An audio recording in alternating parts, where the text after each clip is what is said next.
Welcome to our channel. నేను యజ్ఞమూర్తి. ఇప్పుడు మన ముందు మన అందరికీ ఇష్టరైనటువంటి ఎస్తర్ నూరోహా ఉన్నారు.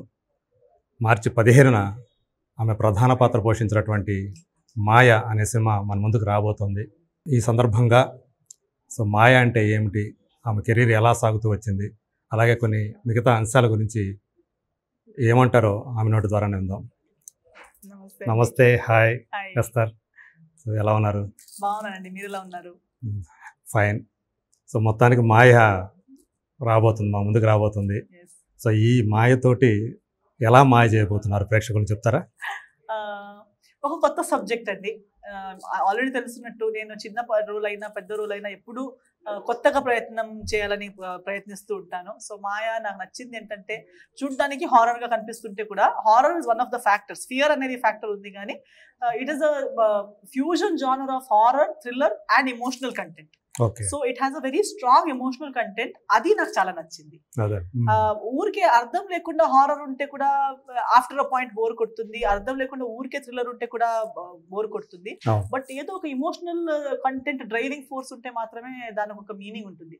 ఆ మీనింగ్ ఈ సినిమాకు ఉంది కాబట్టి నాకు అది టువర్డ్స్ ది ఎండ్ క్లైమాక్స్ చెప్పేసరికి ఎంత నచ్చిందంటే నేను ఇమీడియట్ గా పదండి మాయ చేద్దామని రెడీ అయిపోయాను. ట్రైలర్ వచ్చింది, ఆ ట్రైలర్ చూసినా కూడా చాలా ఇంటెన్స్ తోటి ఇంట్రిగ్యూయింగ్గా కూడా ఉంది. అది అందులో మీరు ఒక వైఫ్గా అట్లాగే ఒక మదర్గా కూడా కనిపించబోతున్నారని చెప్పేసి తెలుస్తుంది. సో దాంతోపాటు మీరు అన్నట్టు ఈ సైకలాజికల్ థ్రిల్లర్ అన్నారు కదా, ఈ జానర్ అనేది అంటే ఇదివరకు మీరు కొన్ని చేశారు సినిమాలు. ఈవెన్ మీ ఓన్ డైరెక్షన్లో చేసినటువంటి వ్యాకెంట్ హౌస్ కన్నడ ఫిలిం కూడా కొంచెం ఆ థ్రిల్లర్ జానర్కి సంబంధించిందే కదా. పర్టికులర్గా అంటే ఇది మీకు ఇష్టమైనటువంటి జానర్ అనుకోవచ్చా మేము? అలా ఏం లేదు. అంటే ఒక కథ షేప్ అప్ అయ్యేటప్పుడు ఎలా షేప్ అయ్యేది, చాలాసారి ఒక వన్ లైన్ మనకి మైండ్లో ఉంటుంది, ఇది చెప్పాలి, ఈ పాయింట్ చెప్పాలనేది ఉంటుంది, కానీ దాని షేప్ అనేది రాస్తూ రాస్తూ బిల్డ్ అవుతూ పోతుంది. Okay. So I know that. నేను కూడా రాసేటప్పుడు అలాగే అయింది. కాబట్టి ఈ అండర్లయింగ్ పాయింట్ ఉంది కదా, అది యాక్చువల్లీ చెప్పాల్సిన పాయింట్. బట్ అది చెప్పడానికి ఏ రకంలో చెప్తే బాగుంటుంది అనేది ఒక్కొక్కసారి నాట్ ఈవెన్ ద రైటర్ కూడా డిసైడ్ చేయరు. అది రాస్తూ రాస్తూ story decides for it self. ఇటు కథ వెళ్తే బాగుంటుంది, కథ అటు వెళ్తే బాగుంటుంది. సో కథనే ఒక్కొక్కసారి దాని డెస్టినీ సెలెక్ట్ చేస్తూ ఉంటుంది. సో నాకు పర్సనల్గా డిపెండింగ్ ఆన్ ఓవరాల్ ఫ్లేవర్, అది నాకు ఫైనల్గా ఏమవ్వాలంటే ఆ సినిమా ఏమి చెప్పడానికి సినిమా మొదలు పెట్టాను చూడండి, అది చెప్పగలగాలి. అది చెప్తే సినిమా సక్సెస్. సో ఏ సినిమా కూడా నేను జానర్ ఆల్సో, నాకు యాక్చువల్లీ పర్సనల్ గా హారర్ అంటే ఇష్టం కాదు నాకు. Because horror in it self is very, బాగా చేయాలని ఉంటే కాంప్లికేటెడ్ జానర్. అది కరెక్ట్ గా చేయాలి, అప్పుడు మాత్రమే పండుతుంది అది. లేదా అది చాలా డల్ అయిపోతుంది, ఓన్లీ అరుపులు రన్నింగ్ అయిపోతుంది అంతే, కానీ దానికి అర్థం లేకుండా పోతుంది. రిస్కీ జాబ్ యాక్చువల్గా. చేస్తే చాలా బాగా చేయాలి, లేకపోతే అది అట్టర్ నాన్ సెన్స్ అయిపోతుంది హారర్. సో నాకు హారర్ అనేది చాలా not so favourite genre. But when there is something to say other than just horror is a way, ఒక రూట్ లాగా వాడుకుంటూ ఒక కథని చెప్పడానికి వెళ్ళేసరికి ఆ సినిమాకి ఒక మీనింగ్ వచ్చేస్తుంది. సో ఈ సినిమా నేను వినేటప్పుడు కూడా ఫస్ట్ ఓన్లీ హారర్ అయితే వద్దేమో, ఏంటి ఇది అవసరం లేదు కదా, థ్రిల్లర్ కూడా వద్దు కదా, అలాగే ఉన్నా నేను. నాకు థ్రిల్లర్ అని చెప్పిన పెద్ద కిక్ రాదు unless there is something too much thrilling. Okay. But the last portion of this film brought meaning to everything. Thriller కి కూడా హారర్ కి కూడా మీనింగ్ తీసుకొచ్చింది ఎమోషనల్ థ్రెడ్ కాబట్టి. then I felt like doing so. ఏదో ఒక driving force ఉంటే మాత్రమే, ఊరికే థ్రిల్లర్ కదా అని కూడా నాకు నచ్చదు. నేను బుక్స్ చదివేటప్పుడు కూడా నేను ఫిక్షన్ ఎక్కువ నాకు నచ్చదు. It should be reality. నాకు రియాలిటీ చాలా ఇష్టం. సో రియాలిటీకి టచ్ లేకుండా ఊరికే థ్రిల్లింగ్ కదా అని చెప్పి ఏమేమో థ్రిల్లింగ్ అని రాస్తే నేను చదవడానికి కూడా బోర్ కొడుతుంది, నాకు చూడడానికి కూడా బోర్ కొడుతుంది. ఎందుకంటే మీలో ఒక రైటర్ ఉన్నారు. సో కాబట్టి ఇప్పుడు అంటే ఒక రైటరు ఒక డైరెక్టర్ ఉన్నారు కదా, మీరు ఒక సినిమా వేరే వాళ్ళ సినిమా చేసేటప్పుడు ఈ ఏదైతే ఈ ఉండయో మీలో ఈ యాంగిల్స్ ఏవైతే ఉన్నాయో అవి కూడా కొంచెం ఆలోచన చేస్తూ ఉంటాయా? డెఫినెట్లీ. అది అవి అంటే డైరెక్టర్ పాయింట్ ఆఫ్ వ్యూ కూడా చూస్తూ ఉంటారా దాన్ని? డెఫినెట్లీ. అంటే ఒకరు మీరు ఇది ఎలా చూపించాలనుకుంటున్నారు, ఇప్పుడు ఒక సీన్ చెప్తారు, సీన్ మాటలు చెప్పడానికి బాగుంటుంది, ఏమైనా చెప్పొచ్చు కదా, స్కై నుంచి ఎవరు దిగిపోతారు, కింద నుంచి వస్తారు, రావడానికి పెన్ను కావాలి, పేపర్ కావాలి, ఏదైనా రాయొచ్చు. కానీ రాసింది మీరు ఎలా డైరెక్షన్ లో ఎలా దాన్ని చూపించబోతున్నారు, ఎలా చూపించాలనుకుంటున్నారు అనేది నేను ఎప్పుడు ఆలోచిస్తాను, అడుగుతాను. సో వాళ్ళది చెప్పే దాన్ని బట్టి నాకు తెలుస్తుంది how much of an idea that person has. రాసింది ఎగ్జిక్యూట్ చేయడానికి ఐడియా ఉండాలి. ఐడియా ఉందా లేదా అనేది నాకు అలా తెలుస్తుంది. ఎందుకంటే నేను కూడా రాసేటప్పుడు అదే పెన్ను పేపర్ ఉన్నప్పుడు ఏదేదో రాయాలనిపిస్తుంది, కానీ బడ్జెట్ ఉందా, దానికి బడ్జెట్ ఉందా, అది అయ్యేలా ఉందా, దానికి అయ్యే వేరే ప్రాపర్టీస్, అది ఎగ్జిక్యూట్ చేయడానికి అవసరమైన వేరే థింగ్స్ మన దగ్గర ఉన్నాయని ఆలోచించి రాయాలి. ఆ ఆలోచన ఉంటేనే ప్రాక్టికల్ డైరెక్టర్. లేదా మీరు ఏదో కావాల్సినంత రాసి ఇన్ని స్క్రిప్ట్స్ ఉన్నాయి, నా దగ్గర 500 స్క్రిప్ట్స్ ఉన్నాయని చెప్పి తిరిగే వాళ్ళు కూడా ఇండస్ట్రీలో చాలా మంది ఉన్నారు. ఆ స్క్రిప్ట్స్ ఎప్పుడు సినిమా అవ్వవు, ఎందుకంటే అది పాసిబిలిటీ లేదు. అలాంటి స్క్రిప్ట్స్ మీ దగ్గరకు వచ్చే అవునా? నేను వినేటప్పుడు ఇవన్నీ ఇండియాలో ఇంకా జరగలేదండి, ఎప్పుడు చేస్తారు ఇది అంటే, మేము చేస్తామండి. ఎలా చేస్తారండి మీరు? ఒక ప్రొడ్యూసర్ దొరికిన తర్వాత అయితే ప్రొడ్యూసర్ లేరు అయితే పోనీ లేదు, ప్రొడ్యూసర్ రారు కూడా. కథ చాలా బాగుంది కానీ ఇది సినిమా అవ్వదు, దీన్ని మీరు బుక్ చేసి రిలీజ్ చేయండి, చదవచ్చు కానీ ఇది సినిమా అవ్వదు అంటున్నాను. సో ఈ సినిమా మీద మీకు ఉన్నటువంటి నమ్మకం ఏంటి? అంటే మీకు ఒక ఆర్టిస్ట్గా మంచి ఒక వర్సటల్ క్యారెక్టర్ అనుకోవచ్చా, లేకపోతే నటిగా మిమ్మల్ని ప్రూవ్ చేసుకునే ఒక క్యారెక్టర్ అనుకోవచ్చా? ఎలా? ఎందుకంటే పోస్టర్లో చూసుకుంటే మీరే ప్రముఖంగా కనిపిస్తున్నారు కదా. కంప్లీట్లీ ఇంకా 100% అని నేను అనుకోవట్లేదు.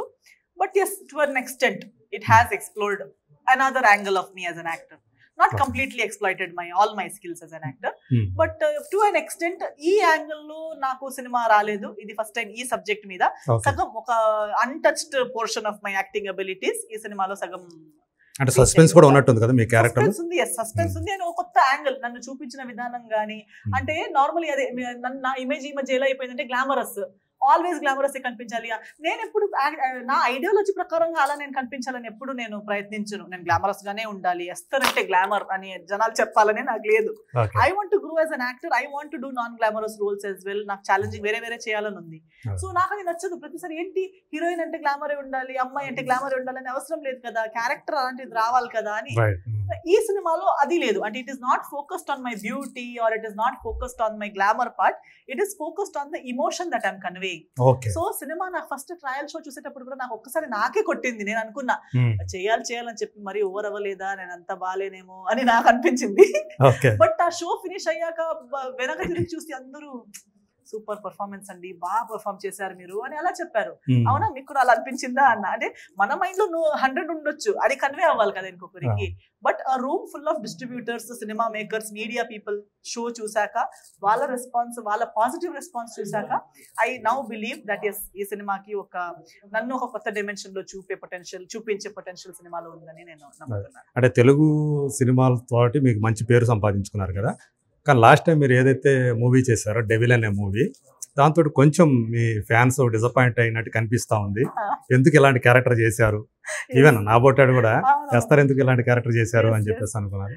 ఎందుకు అంటే నేననేది ఏంటంటే, ఒకవేళ తక్కువ స్పాన్ అది తక్కువదే కావచ్చు, బట్ అది మంచి రోల్ అయితే, పాజిటివ్ రోల్ అయితే ఓకే. ఇది ఏంటంటే ఒక సాడ్ ఎండింగ్ ఉండేటువంటి రోల్ అయ్యేటప్పటికి చాలా మంది తక్కువ screen space, that sad role అనేటప్పుడు కొంచెం డిసప్పాయింట్ అయినట్టు అనిపిస్తా ఉంది. నాకు ఫస్ట్ అట్రాక్ట్ ఏమైందంటే డెవిల్ సినిమా ఒప్పుకోవడానికి పాయింట్ ద క్యారెక్టర్ లుక్. అది చెప్పారు చూడు, ఒక ట్రైబల్ కైండ్ ఆఫ్ క్యారెక్టర్, ఇంటి servant, but she's a key character, she does something. ఆమె చేసిన ఒక దీంట్లో సినిమా ఇదైపోతే అదని వన్ లైన్ ఉంటుంది, అంటే ఒక ప్రామినెన్స్ అనేది ఉంటుంది ఒక ఇన్సిడెంట్ లో. And the look I like. అంటే నేను చెప్పాను కదా, ఎప్పుడు అందంగా కనిపించడము, ఐ లైనర్, ఒక డీ గ్లామరస్, ఒక పీరియడ్ డ్రామా, ఆ పీరియడ్ లో అలాంటి మనిషి, ఆ లైఫ్ నాకు ఎస్తరుగా ఎప్పుడు దొరకదు బ్రతకడానికి. I will never get to live that life. At least glimpse, ఆ కారైకుడిలో అంత పెద్ద ఇంట్లో ఒక పని మనిషిగా ఉండటం ఏంటి, అది ఒక నాకు ఇంట్రీగింగ్ అనిపించింది. Yes, I want to be a పని మనిషి for a day. So I liked it.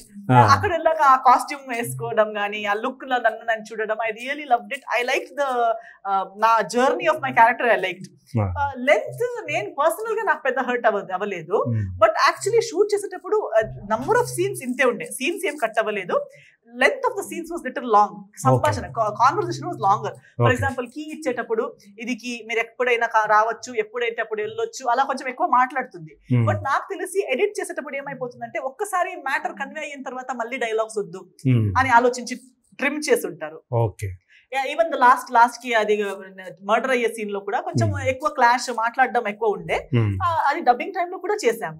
But after dubbing when they have edited maybe they have felt that okay too much talking వద్దు, ఒక్కసారి పాయింట్ మర్డర్ అనేది convey అయ్యాక trim చేద్దాం అన్నట్టు opinion వచ్చి ఉండొచ్చు. ఎందుకంటే మనం కూడా ఇప్పుడు ఎడిటింగ్ లో ఈవెన్ యాజ్ అ మేకర్ నేను కూర్చునేటప్పుడు we will think of the film as an entire piece. వీళ్ళు హర్ట్ అవుతారు, వాళ్ళకి బాధపడొద్దు అని చెప్పి అలా ఆలోచించాం కదా, వద్దులే ఒకసారి చూసుకొని చేయాల్సి వస్తుంది, ట్రిమ్ చేయాల్సి వస్తుంది. So I'm not hurt with that, I understand. What I like is Abhishek గారు చేసేటప్పుడు నా క్యారెక్టర్ కి ఇంకో ఆప్షన్ అనేది లేదు, ఎస్తర్ గారే ఫిక్స్ చేసి అప్రోచ్ అయ్యారు. ఆయన రెక్కీ చూసారంట, రెక్కీ చూసాక రెక్కీలో నా క్యారెక్టర్ చూసి ఈ సినిమాలో ఈ క్యారెక్టర్ నా కోసమే అని ఫస్ట్ చెప్పారంట ఎస్తర్ గారు ఏ క్యారెక్టర్ అని. So this role was actually made for me and it had come straight to me from the production itself without any option. I was not an option, I was the only choice. So that's why I took it up. Point number 1, I always like it when somebody makes a role for me, Esther కోసమే అని role. తర్వాత shoot చేసేటప్పుడు కానీ ప్రతి దానికి they gave it very good prominence, they wanted to give that character very good. ఇప్పుడు నా look గురించి కూడా వాళ్ళు చాలా వర్క్ చేశారు, బిల్డ్ చేశారు ఆ క్యారెక్టర్ ని, మొత్తం ఆ లుక్ అలాగే ఉండాలని. సో తర్వాత ఒక్కొక్కసారి క్రియేటివ్ లిబర్టీ క్రియేటివ్ దీంట్లో ఒక డిసిజన్స్ తీసుకోవాల్సి వస్తాయి. So I know it. So నాకు పర్సనల్ గా చచ్చిపోవడం అని నేను చెప్పాను కదా, ప్రతి ఒక్కటి చేయాలి. ఆర్టిస్ట్ కి వచ్చిన తర్వాత ప్రతి దాంట్లో నేనే గెలిచే క్యారెక్టర్ అయి ఉండాలి, నేను ఊడిపోకూడదు, అది అంత పర్సనల్ గా కెరియర్ ని తీసుకోకూడదు. ఇప్పుడు ఆ ఒక్క సంవత్సరంలో 3-4 సినిమాస్ వచ్చేటప్పుడు ఒక సినిమాలో నేను గెలుస్తాను, ఇంకో సినిమాలో నేను ఊడిపోతాను, ఒక్క సినిమాలో నేను వేరే వాళ్ళని చంపేస్తాను, ఇంకో సినిమాలో వేరే వాళ్ళు నన్ను చంపేస్తారు, అవన్నీ నేను అంత పర్సనల్ గా ఫీల్ అవ్వను. What I like is again ఇప్పుడు మీరు కామెంట్ చేశారు అండ్ ఇంకా చాలా మంది మీరు ఇంకా ఉండాల్సింది మేడం, మీ క్యారెక్టర్ ఇంకా ఉండాల్సింది. See, that is my success, that people liked it, they wanted to see more of it. ఇప్పుడు ఎంతో మందికి మేకర్స్ కి నేను ఇంకో షేడ్ లో ఎలా కనిపిస్తాను అనే ఒక డెమో అయినా దొరికింది కదా, దే గాట్ టు సీ. ఇప్పుడు ఎస్తర్ గారిని కొందరికి ఆ టాలెంట్ ఎలా ఉందంటే నన్ను ఇలా చూసి 2-3 క్యారెక్టర్స్ లో నన్ను ఊహించుకునే కెపాసిటీ కొన్ని మేకర్స్ కి ఉంది. కొన్ని మేకర్స్ కి నన్ను లుక్ టెస్ట్ చేసి చూడాల్సి వస్తుంది, ఈ క్యారెక్టర్ కి సెట్ అవుతారా. కొందరికి ధైర్యం ఉండదు. ఇప్పుడు ఒక సినిమా చూసారా, అన్ని సినిమాల్లో ఇంతే. ఇప్పుడు మేడం ఒక సంస్కార కాలనీ చేశారా, ఇంకా సంస్కార కాలనీనే, రెక్కినే, ఇప్పుడు ఇది మాయనే. అలా కాకుండా ఇప్పుడు డెవిల్ చూసిన వాళ్ళకి ఓ లేదు ఇలాంటి ఒక రోల్ కూడా డిఫరెంట్ రోల్ కూడా తను చేయగలుగుతుంది. బిగ్గర్ ఇక నెక్స్ట్ టైం బిగ్గర్ లెంత్ లో చేయాలని ఉంటే కూడా they know how I look or how I can deliver that kind of performance also. So maybe whoever would have seen, ఎవరు నా గురించి నేను లిమిటెడ్ గా అనుకున్నారు వాళ్ళకి ఒక డెమో ఓకే వేస్తారు, ఇది కూడా చేయగలుగుతుంది.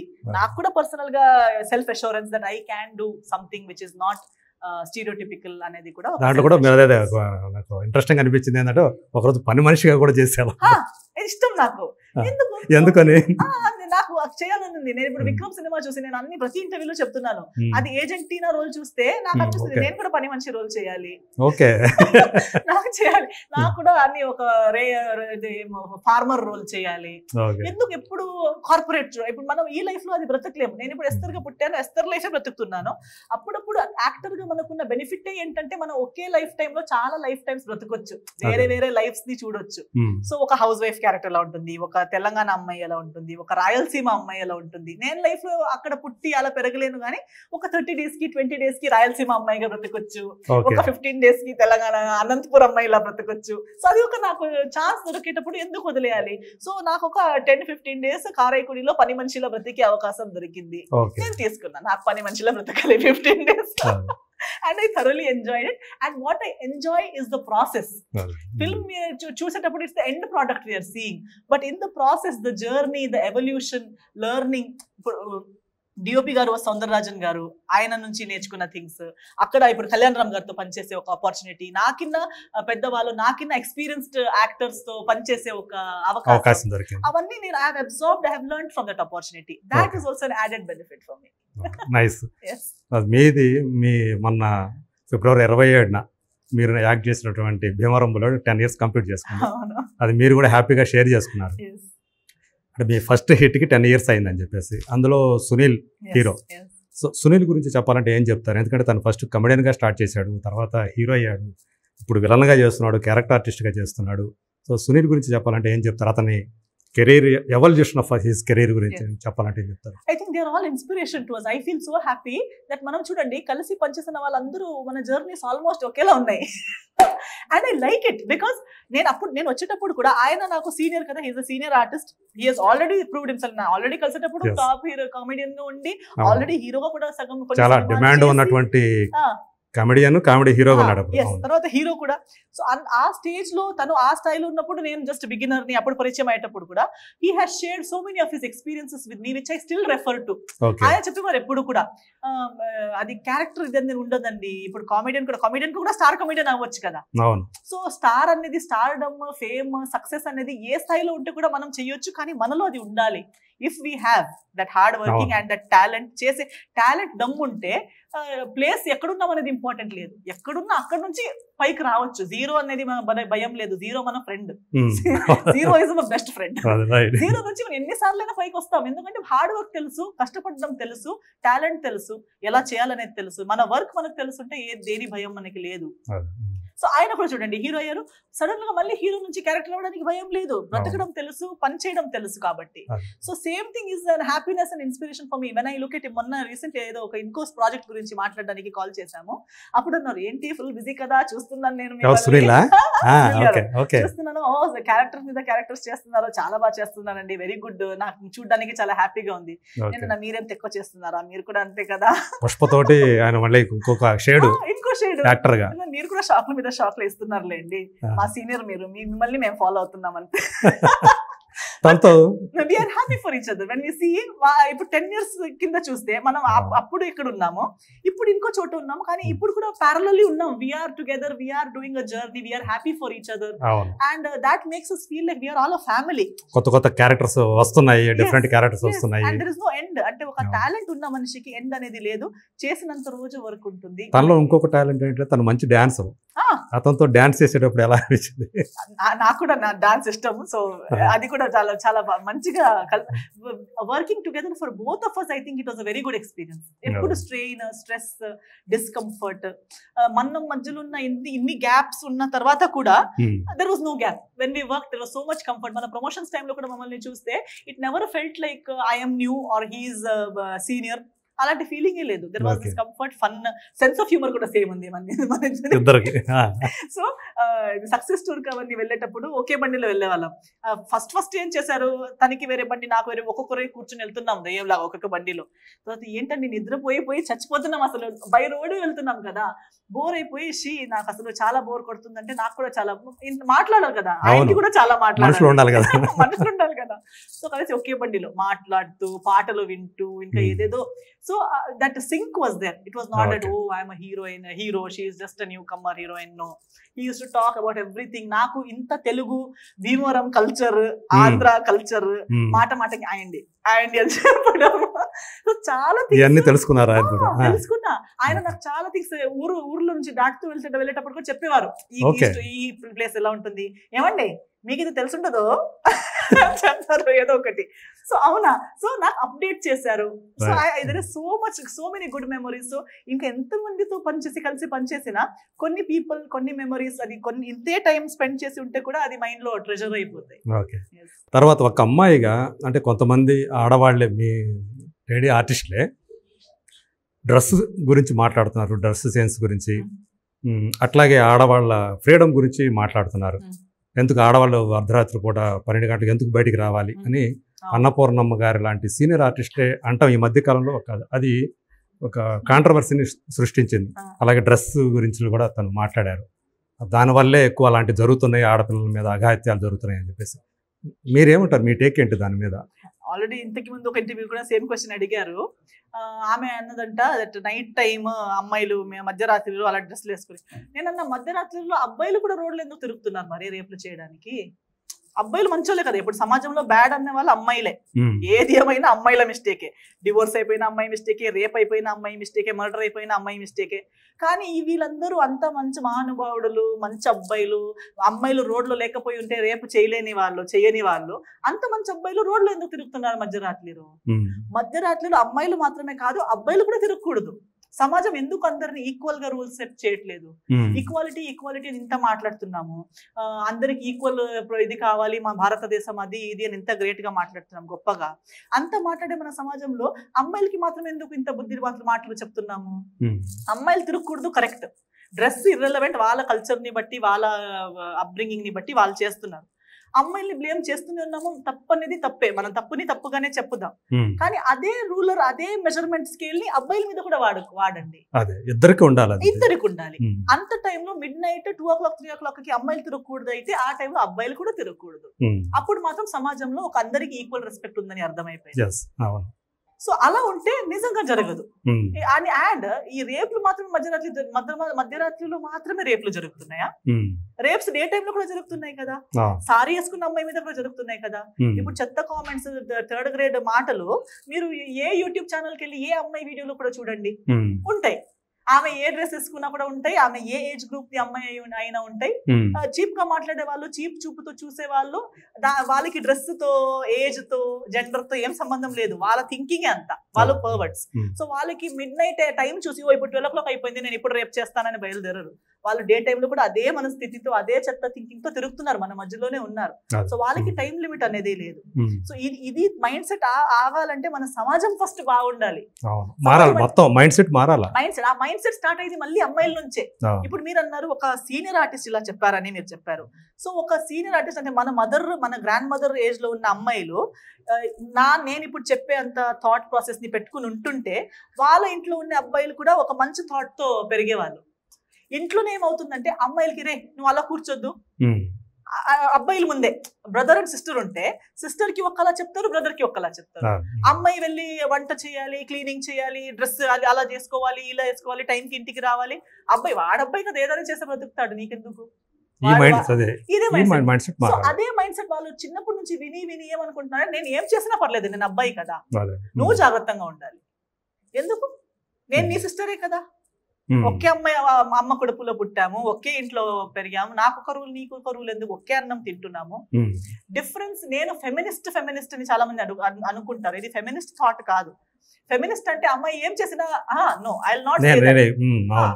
అమ్మాయిలు పాపం, అమ్మాయిలకి స్పెషల్ రికగ్నిషన్ కావాలి, అమ్మాయికి స్పెషల్ అని నేను చెప్పను. ఈక్వల్ రైట్స్ ఉండాలి, ఈక్వాలిటీ ఉండాలి. ఇప్పుడు అమ్మాయి అబ్బాయి ఇప్పుడు తాగడం, అమ్మాయిలు తాగితే చీప్, అబ్బాయిలు తాగితే కూల్. ఎందుకు? తాగడం అనేది బ్యాడే కదా, ఇద్దరు ఎవరు చేసినా బ్యాడే. స్మోకింగ్ చేసిన డ్రగ్స్ తీసుకుంటే అబ్బాయిలు తీసుకుంటే కూల్. ఇప్పుడు గోవా ట్రిప్ కి ఓన్లీ బాయ్స్ గోవా ట్రిప్ కి వెళ్తే అందరూ నవ్వుతారు, ఓ బాగా ఎంజాయ్ చేశారా మీరు అని. బ్యాంకాక్ వెళ్ళి వస్తే బాగా ఎంజాయ్ చేస్తారా, అది ఏమని తెలిసి కూడా అందరూ నవ్వుతారు. అది అమ్మాయిలు మాత్రమే ఒక గ్రూప్ చేసి గోవాకి వెళ్ళి వస్తే ఏం క్యారెక్టర్లెస్ అమ్మాయిలు ఎందుకు గోవాకి వెళ్ళి వచ్చారు, ఏం చేస్తుంటారు? బాయ్స్ చేసిందే చేసుంటారు కదా, కానీ బాయ్స్ చేసింది కూల్, అమ్మాయిలు చేసింది జడ్జ్మెంట్. మీ బేస్ అంతా గోవా అనుకుంటా కదా? గోవాలో నేను చాలా చూస్తుంటాను. నేను ఎయిర్పోర్ట్ కి వెళ్ళేటప్పుడు కూడా, గోవా నుంచి ట్రావెల్ చేసేటప్పుడు నేను ఒక్క ఆమెనే పని మీద వెళ్లే మనిషి అయి ఉంటాను. మిగతా వాళ్ళందరూ నాకు వినిపిస్తారు, నాకు అన్ని లాంగ్వేజెస్ అర్థం అవుతాయి కాబట్టి. కొందరు కన్నడలో మాట్లాడుతూనే ఉంటారు ఫోన్ లో. నేను ఇంట్లో చెప్పకుండా వచ్చాను, మమ్మీ డాడీకి నేను బెంగళూరులో ఉన్నానని తెలుసు, నేను ఇప్పుడు గోవాకి వచ్చానని తెలీదు. అప్పుడు వాళ్ళు కూల్ గా కామెడీగా మాట్లాడుతున్నారు, కానీ నా మైండ్కి ఏమొస్తుందంటే, ఇప్పుడు వీళ్ళ పేరెంట్స్ కి వీళ్ళు బెంగళూరులో చదువుతున్నారని తెలుసు, వీళ్ళు బెంగళూరులో ఉన్నారనే చెప్పి ఒక వీకెండ్ కోసం ఫ్రెండ్స్ తో గోవా వచ్చారు. ఫ్యామిలీకి అబద్ధం, కాలేజ్ లో అబద్ధం, ఇక్కడ ఉన్నారనే డాక్యుమెంటేషనే లేదు. ఒకవేళ గోవాలో ఏదైనా జరిగితే వీళ్ళని వెతకడానికి బేసే లేదు. అలా ఉండకూడదు కదా, అలా తప్పు ఇంట్లో అబద్ధం చెప్పి రాకూడదు కదా, అలా చేయకూడదు. మిస్సింగ్ అయిపోతే వీళ్ళ ఐడీస్ వీళ్ళు ఎవరని గోవాలో ఎవరికి తెలియదు, ఎందుకంటే ఫేక్ ఐడీస్ తో అబద్ధం చెప్పి ఎలాగో వచ్చి ఉంటారు. అక్కడ ఇంట్లో వాళ్ళకి వీళ్ళు బెంగళూరులో ఉన్నారని తెలుసు, గోవాకి వచ్చారనే మాట కూడా తెలియదు.